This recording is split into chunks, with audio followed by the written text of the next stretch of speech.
lambda 1 and lambda 2 are the wavelength of the first number of Lyman and partial series respectively, then lambda 1 upon lambda 2, that is how much? Now, for Lyman series, we have the equation 1 upon lambda, that is r 1 upon 1 square minus 1 upon n square. For first line, we can take 1 upon lambda 1 equal to r 1 upon 1 square, that is 1, minus n equal to 2, that will give you the first of Lyman. So 1 upon 2 square. So you will get 1 upon lambda 1, that is r into 4 minus 1 by 4. You will get lambda 1, that is 4 by 3r.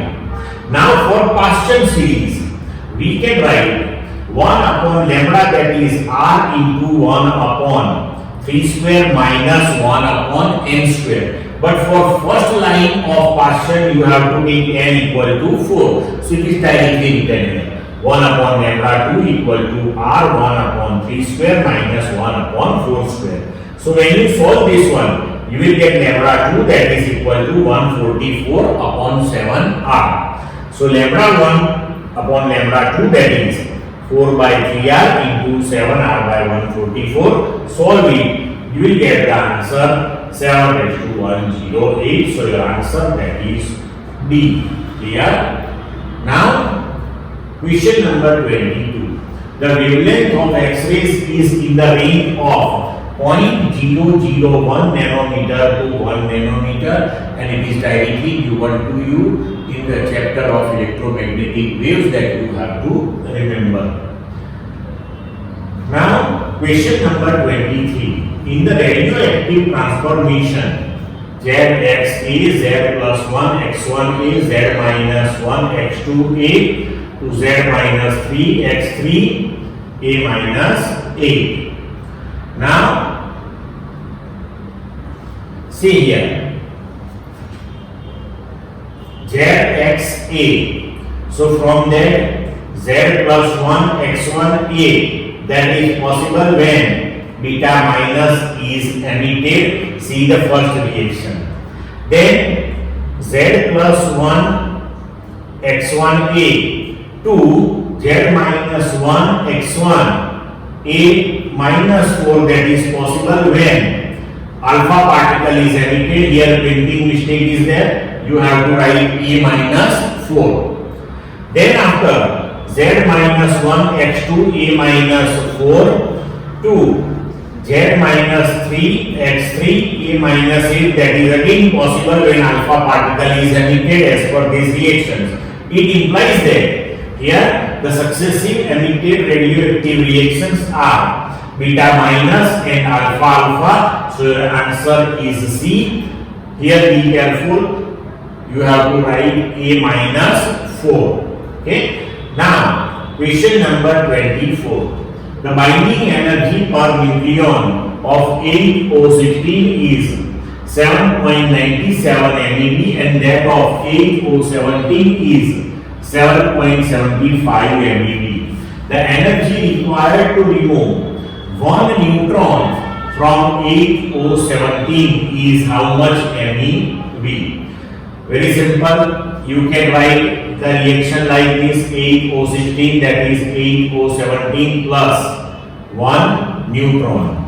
So here the binding energy for right hand side and left hand side that we have to calculate. Okay. Now for right hand side, for 8O17 per nucleon it is 7.75. So total binding energy, that is 17 into 7.75.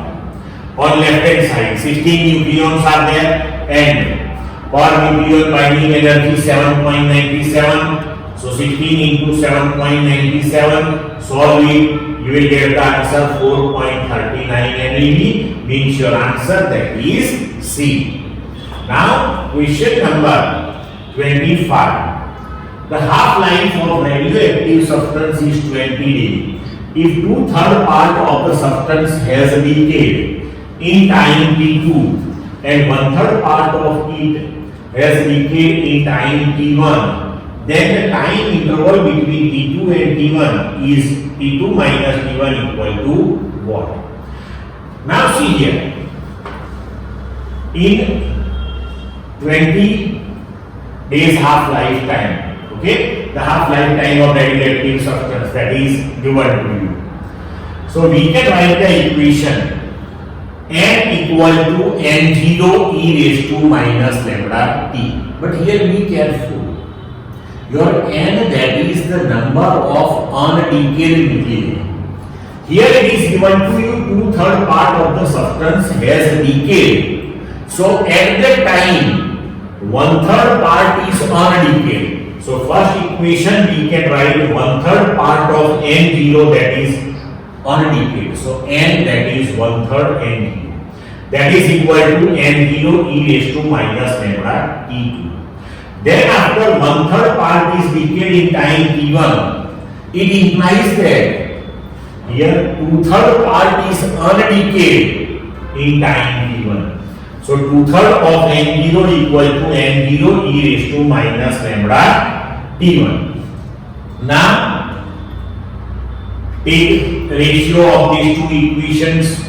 1/3 n0 upon 2/3 n0, that is n0 e raised to minus lambda t2, n0 e raised to minus lambda t1.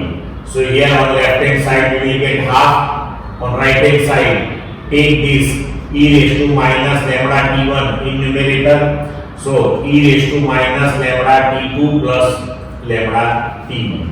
So you can write resultantly it as 1/2 equal to 1 upon e raised to lambda t2 minus lambda t1. Here when you write this one in denominator, then the sign of the power is changed. So now here this is 1 upon 2, this is 1 upon this one. So we can write 2 equal to e raised to lambda is taken common, t2 minus t1. So lambda t2 minus t1, that is ln 2 natural log of 2. So t2 minus t1, that is 1 upon lambda ln 2. But now say half-life, that is equal to ln 2 upon lambda.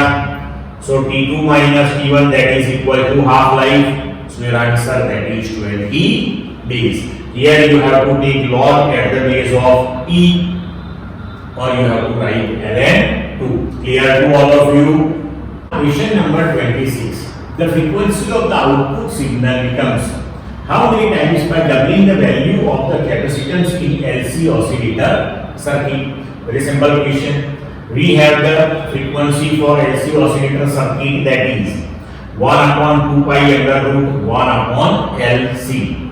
So here if capacitance is doubled, then we can write the equation for the frequency, that is F2 equal to 1 upon 2 pi under root 1 upon 2LC. But 1 upon under root 1 upon LC, then you can write F1. It implies that F2, that is equal to 1 upon root 2 times that of F1. So answer, that is B. Clear?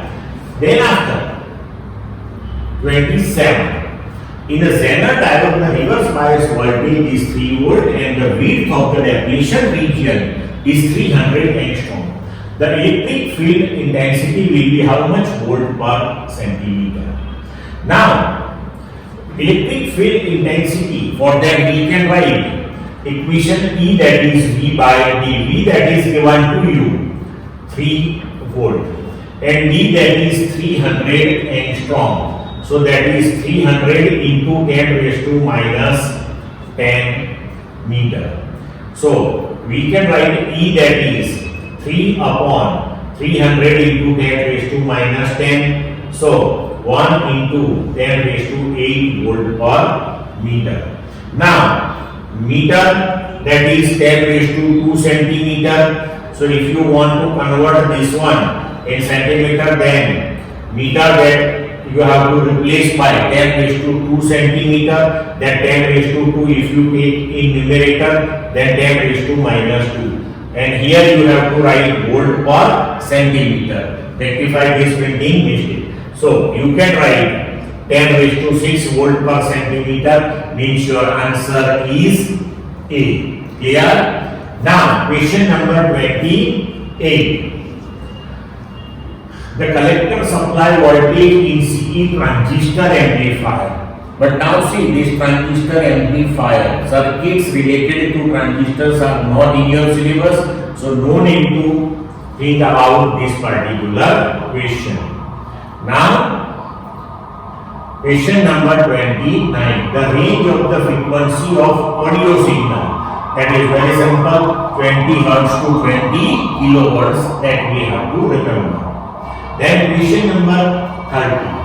For an amplitude modulated wave, this particular question that is from the chapter of communication, that is also not in your syllabus, so no need to think about this question also. Clear? Question 31. Dimensional formula for electric field. Now we know as per definition electric field, that is F upon Q. So unit of force F, that is Newton, for charge Q, that is Coulomb. So for Newton you can write kilogram meter per second square, and for Coulomb you can write ampere second. So resultantly you will get kilogram meter second raised to minus 3 ampere raised to minus 1. So now you can prepare the dimensional formula. Kilogram, so M1, meter L1, second raised to minus 3, so T raised to minus 3, ampere raised to minus 1, so A raised to minus 1, so your answer that is C. Clear? Now question number 32. A particle having mass m and charge q is at rest. On applying uniform electric field E on it, it starts moving. What is the kinetic energy when it travels a distance x in the direction of the force? Now we know this. We have the equation for kinetic energy, that is half m v square. Now under the effect of the force of this electric field, when it covers a distance x, then what is its velocity, that we have to find first. Okay, so say here we have the equation of motion with constant acceleration, v square equal to u square plus 2as. Initial velocity, that is 0. 2. Acceleration, that is force upon mass, and the distance covered, that is equal to x. Now force on the charged particle when it is placed in the, or it is under the effect of the electric field E, then we can write that is QE. So 2 into QE upon m into x. Finally we will get v square, that is equal to 2QEx upon m. Now kinetic energy, that is half mv square. So in the equation of kinetic energy, half mv square, half m substitute v square, that is 2QEx upon m. Finally you will get answer QEx, means your answer is D. Clear? Now question number 33. Two spheres having same radius and mass are suspended by two strings of equal length from the same point in such a way that their surfaces touch each other. On depositing charge 2 into 10 raised to minus 6 coulomb on them, they repel each other in such a way that in equilibrium the angle between their strings becomes 60 degrees. If the distance from the point of suspension to the center of the sphere is 10 cm, then find the mass of each sphere, K, that is 9 into 10 raised to 9 SI, and G, that is 10 meter per second square. So here first of all understand the situation. Two spheres A and B touch each other. Then on depositing charge 2 into 10 raised to minus 6 coulomb on them. Now here be careful. Be careful. 2 into 10 raised to minus 6 coulomb on them. એટલે બંને ઉપર આટલો charge મૂક્યો છે total. each ઉપર આટલો એવું નથી મૂક્યો. Total this much charge is given to both the spheres. It implies that for this equal or same spheres, the charge will be distributed equally. Now, charge distributed equally on both the spheres, So each sphere will have charge 1 into 10 raised to minus 6 coulomb. This is very important here. Be careful. Now these two will repel each other, and when the total angle between these two, that is 60 degree. So with respect to equilibrium, one that will be 30 degree on left side, another will be on 30 degree right side with respect to vertical, and then after they are in equilibrium. Suppose here we represent the force system. So electric force repulsive on one sphere in this direction, tension in the string that is towards the point of suspension, this angle is 30, so this is also 30. So component in vertical direction for the tension, that is T cos 30, in horizontal direction T sin 30, and weight of the sphere mg downward. Now if sphere is in equilibrium, then vertical and horizontal forces are perfectly balanced. Now here charge on each sphere 2 into 10 raised to minus 6, that is distributed in both the spheres, so by 2, so each have 10 raised to minus 6. Then L, that is 10 centimeter, okay, so 10 into 10 raised to minus 2 meter, that we can take as R also. See, if the distance from the point of the suspension to the center of the sphere is 10 centimeter. Now what is mass that we want to find, mg, that is given to you. Now here, if we write F equal to T sin 30 and mg equal to T cos 30, and then after if we take the ratio, then we will get 10 30, that is F upon mg. Now F, that is 1 upon 4 pi epsilon 0, or K, Q1 Q2 upon R square. So here 9 into 10 raised to 9, Q1 Q2 10 raised to minus 6 square upon the distance between two spheres, 10 into 10 raised to minus 2 whole square. Solve it, we will get 0.9 Newton, and then substitute here theta, that is 30, force, that is 0.9, mg 10, and now make m as a subject of equation and solve it, you will get the answer. Clear? Here be careful, r, that is the distance between two spheres, and here it is given to you the distance from the point of suspension O to sphere, that is 10 centimeter. But this angle is 60, this is 10 centimeter, this is 10 centimeter, so A to B, that will be also 10 centimeter, therefore R is taken as L, 10 centimeter. Be careful here. Okay? Number 34. Electric field produced due to an infinitely long straight uniformly charged wire at perpendicular distance of 2 cm is 3 into 10 raised to 8 Newton per coulomb. The linear charge density on the wire is what? K, that is given to you 9 into 10 raised to 9 SI unit. Now in theory we derive the equation for the electric field produced by infinitely long charged wire at a perpendicular distance r from it, that is E equal to lambda upon 2 pi epsilon 0 r, where lambda, that is linear charge density, and that we want to find. So here multiply and divide by 2, so you can write 2 lambda upon 4 pi epsilon 0 into r, and 1 upon 4 pi epsilon 0, that you can replace by k. So finally we can write E, that is 2k lambda upon r. Now we want to find lambda, so we can write lambda, that is E r upon 2k. Now electric field given to you 3 into 10 raised to 8 Newton per coulomb, r, that is 2 centimeter, so 2 into 10 raised to minus 2 meter, k, that is 9 into 10 raised to 9 SI. Substitute all these three values and then solve it. So you will get answer 333 into 10 raised to minus 6 coulomb per meter. But here the options are given to you in terms of micro coulomb. So 10 raised to 6 stands for micro, so you can write 333 micro coulomb per meter. So your answer is B. Now, question number 35. Two identical chain rings, each of radius r meter, are kept on the same axis at a distance of r meter apart.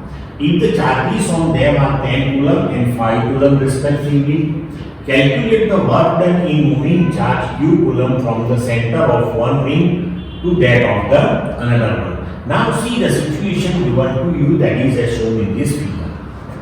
So here we want to calculate the work done on moving charge q from one center to another center. So first of all we have to find potential at both the centers. Then after find out the potential difference, and then work done to move charge from one point to another point, that is q into delta v, that is the potential difference between those 2 points. Now see here, the distance from the edge of the ring to center of the another one, as per Pythagoras, that we can write under root r square plus r square, that is root 2r. So potential at the center of this first one means at O. So due to its own charge, Q1 upon R, or 1 upon 4 pi epsilon 0 Q1 upon R. Due to second one, the total charge is Q2. So at the center of first one, the potential due to second one, that is K Q2 upon root 2R. Similarly, potential at the center of the second one at O dash. So that is due to first one, 1 upon 4 pi epsilon 0 Q1 upon root 2R, plus due to its own charge 1 upon 4 pi epsilon 0 Q2 by R. Now the potential difference between these two delta V, that is V1 minus V2. So we can write 1 upon 4 pi epsilon 0 R into Q1 minus Q2 plus 1 upon 4 pi epsilon 0 2 into Q2 minus Q2. Okay. Now, if you solve this one, finally you will get 1 upon 4 pi epsilon 0 R Q1 minus Q2 into 1 minus 1 upon 2 V. Now the work done to move the charge Q from one center to another, that is Q into delta V. So Q into this equation, Q into Q1 minus Q2 upon 4 pi epsilon 0 R into 1 minus 1 upon 2. Now Q1 is given to you 10 coulomb, Q2 that is 5. So substitute the values and finally you will get the answer 5Q upon 4 pi epsilon 0 R into 1 minus 1 upon 2 joule. Clear? Now question 36.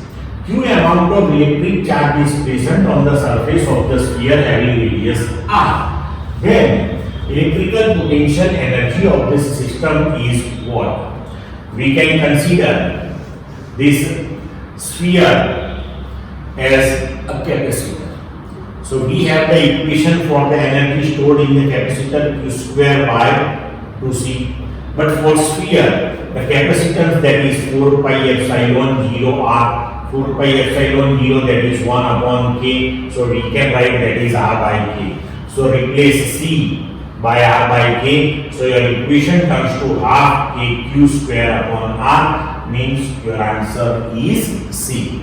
Clear? Now, question 37. A wire is bent in the form of a circle of radius 2 meter.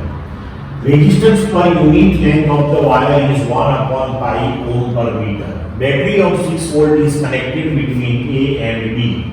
Angle AOB, that is 90 degree. Then find the current through the battery. So first of all we have to find the resistance of this larger arc and the resistance of this smaller arc, because now as per this connection we can say these two resistances are parallel to each other. Now see, resistance of the complete wire, that is, so when it is bent in the form of the circle with radius r, means the circumference is 2 pi r, that is the total length of the wire, and resistance per unit length is 1 upon pi. So total resistance, that is 2r, r radius 2 meter given to you, means resistance resistance of the complete wire, that is 4 ohm. Now see here, this particular angle is given to you 90 degree. So that is 1/4 part of the circle, right? And the larger arc, that is 3/4 part. Now resistance of the small arc, that is 1/4, because resistance directly proportional to length. So 1/4 of the 4 ohm, that is 1 ohm. And resistance of the larger one, so that is 4 minus 1, because smaller have 1. Total is 4, so 4 minus 1, 3. Now these two resistances are parallel. So equivalent resistance between A and B, that is R1 R2 upon R1 plus R2. 3 into 1 upon 3 plus 1, that is 3/4 ohm. Now current through the battery, that is V upon total resistance, so V by RAB. V, that is given to you 6 volt. RAB, that is 3/4. Solve this one, you will get the answer 8 ampere. Now question number 38. The carbon resistor has 3 orange bands. The maximum value of resistance offered by the resistor will be what? Here all the 3 bands are orange, and the number associated with orange, that is 3. So first 2 orange band will give you the figure of 2 digit, so that is 33, and third orange band will give you the multiple in the power of 10, so that is also orange. It implies that 33 into 10 raised to 3. So the value of resistance that we can write here, 33 into 10 raised to 3, but fourth band is not given to you. It implies that the tolerance, that is plus or minus 20%. And here the maximum value of the resistance offered. So 33 into 10 raised to 3 plus 20%, that is the maximum value, and 33 into 10 raised to 3 minus 20%, that is minimum value. So here the maximum value of the resistance, 33 into 10 raised to 3 plus 20% of this one. So 20% of this one, that is 6.6 into 10 raised to 3. So finally you will get 39.6 kilo ohm. So your answer is A. Clear? Now question number 39. 2 wires of the same material having lengths and radii in the ratio of 3:4 and 3:2 respectively are connected in parallel with a potential source of 6 volt. The ratio of the currents flowing through them, I1 raised to I2, that is how much? Now see, the resistance that is given by rho L by A. So for first one we can write R1, that is rho L1 upon A1. This cross sectional area, that you can write pi R1 square. For second wire you can write resistance R2, that is rho L2 upon pi R2 square. It implies that now we can write the ratio of the resistances. So resistance proportional to L upon R square. So R1 upon R2, that is L1 upon L2 into R2 upon R1 whole square. Now V equal to IR. So R, that is V by I. So you can write V upon I1 upon V upon I2 in place of R1 and R2. So right side as it is. Now I2 upon I1, that is reciprocal of this one, we can write right here I2 upon I1. So 3/4 L1 by L2 given to you. Then R1 raised to R2, that is given to you 3:2. So 2/3. Solve it, you will get I1 to I2, that is 3:1. Then question number 40. For the galvanometer working as a voltmeter, what is connected with the coil of the galvanometer? So then we have to connect high resistance in series. In theory, we studied this thing. Clear?